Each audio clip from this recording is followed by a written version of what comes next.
You open a retirement calculator, see $1 million, and for 4 seconds you think you're elite. Then you remember you've got $300, a subscription you forgot, and debt that wakes up every day choosing violence.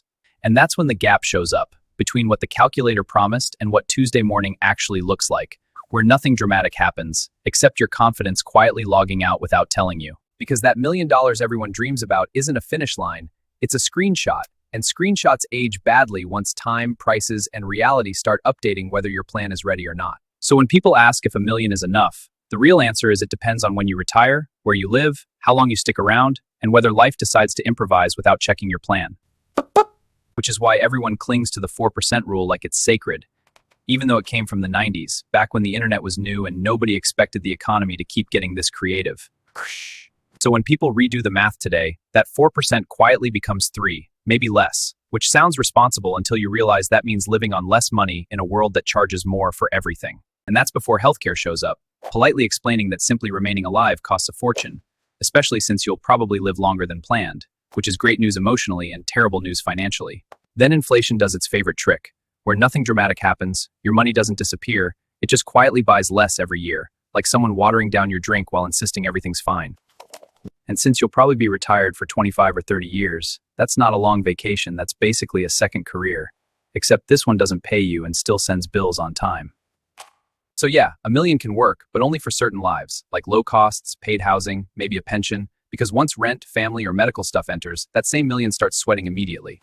And this is where the conversation gets awkward, because not everyone starts at the same line. Some people had decades to save and compound, while others are just realizing this math exists with way less time. And that's why retirement calculators feel so optimistic, because they quietly assume a smooth life, steady markets, perfect health, and zero surprises, which is adorable, considering real life treats plans like suggestions. And somehow that million turns into this sacred number people worship.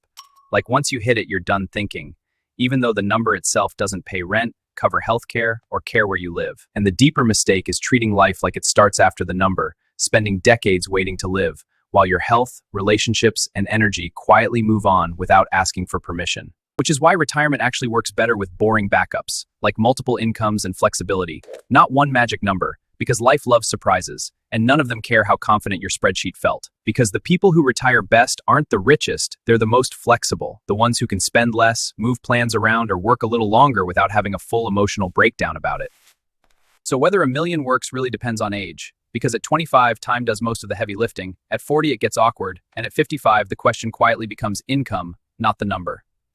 And when markets wobble, the people who survive aren't panicking, they just spend a little less, wait it out, and keep going. Which sounds boring until you realize boring is exactly what keeps retirement from imploding. Because the biggest risk in retirement isn't the market, it's rigidity, the inability to adjust plans, spending, or timelines without spiraling, which is how perfectly good plans quietly fall apart. So the $1 million question was never really about the million. It's about your life, your costs, your health, your flexibility, and pretending one number fits everyone is just math cosplay.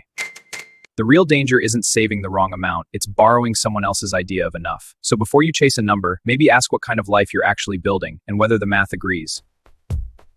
Because calculators are tools, not profits, and once you treat them like suggestions instead of destiny, the stress drops fast, the plan gets clearer, and the whole money thing stops feeling like a personality test.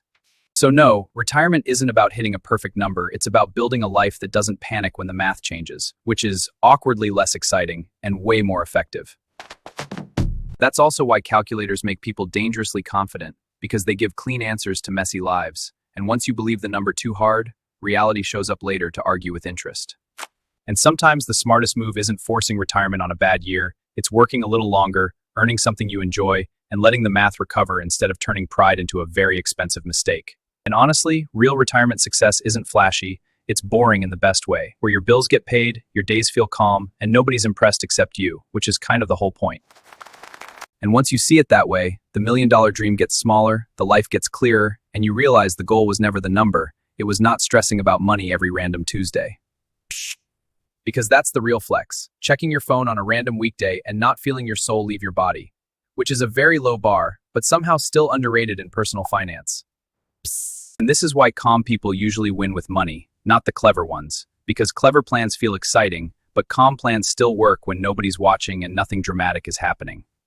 Because boring consistency is what actually builds freedom, not viral wins or genius timing, just doing the same sensible things for years, which sounds unimpressive until you realize it quietly works. And this is where most people mess it up. They quit right before it starts working because boredom feels like failure, even though it's usually just progress happening without fireworks. And the funny part is retirement success looks invisible. Nobody claps for paid bills, low stress, or sleeping well, but those boring wins matter way more than anything that gets applause. And this is where comparison quietly ruins good plans. Because the moment you measure your boring, stable life against someone else's highlight reel, you start fixing things that were never actually broken. And honestly, most retirement stress isn't mathematical, it's emotional, coming from fear, comparison, and overthinking. Because the numbers are usually manageable, it's the stories we tell ourselves that spiral. Which is why simplifying usually beats optimizing, because most people don't fail from bad math, they fail from constantly tweaking a decent plan until it collapses under its own cleverness. Because in real retirement planning, good enough beats perfect every time. Perfect plans are fragile, but decent ones survive real life, which is annoying if you love optimization and comforting if you love sleeping. Because retirement planning isn't about maximizing wealth, it's about minimizing stress, and those are very different games. One keeps you calm for decades, the other keeps you busy forever and still worried. Because after a certain point, more money doesn't make people feel safer. It just gives anxiety a bigger playground. And suddenly you're guarding numbers instead of actually enjoying what they were supposed to protect. Which is why enough isn't a number, it's a decision. Because if you don't decide what enough looks like, the finish line just keeps moving, and you stay tired forever with better spreadsheets. And that's why retirement calculators never ask the right question. They tell you how much money you might need, but never ask what kind of life you're actually trying to fund with it. Which is why flexibility matters more than precision, because life will absolutely ignore your perfect projections, and the plans that survive are the ones that bend a little without emotionally collapsing. Which is why simple habits beat complex strategies over decades, not because they're exciting, but because you actually stick to them, even when life is boring, messy, and completely uninterested in your motivation. Because most people overestimate intensity and underestimate time, they sprint for 6 months, burn out, then act surprised when the boring person who kept going quietly passes them without making a speech. And this is where time in the market keeps humiliating timing the market, because guessing feels smart, but staying invested quietly wins while everyone else argues about entry points like it's a personality trait. And this is where volatility gets mistaken for danger. Even though it's completely normal, the real risk is panicking every time the line wiggles, because the market moves constantly, your reaction doesn't need to. And this is why emotional discipline matters more than financial intelligence, because plenty of smart people panic themselves into bad decisions, while calm people quietly stick to the plan and win by default. Which is why most financial mistakes aren't informational, they're emotional. People usually know what to do, they just don't do it when fear, greed, or impatience start yelling louder than logic. Shh. Which is why automation works so well. It quietly protects you from your own emotions, because willpower gets tired, but systems don't care how dramatic your brain feels on any given Tuesday. Which is why boring systems outperform motivation forever. Motivation shows up loud and leaves early. Systems stay quiet, show up every day, and slowly build results without asking how inspired you feel.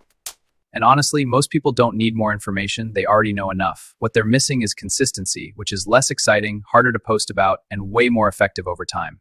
And that's why slow progress feels wrong, because your brain wants excitement, not results. But the boring, almost invisible gains are the ones that quietly stack up while you're busy wondering if it's working.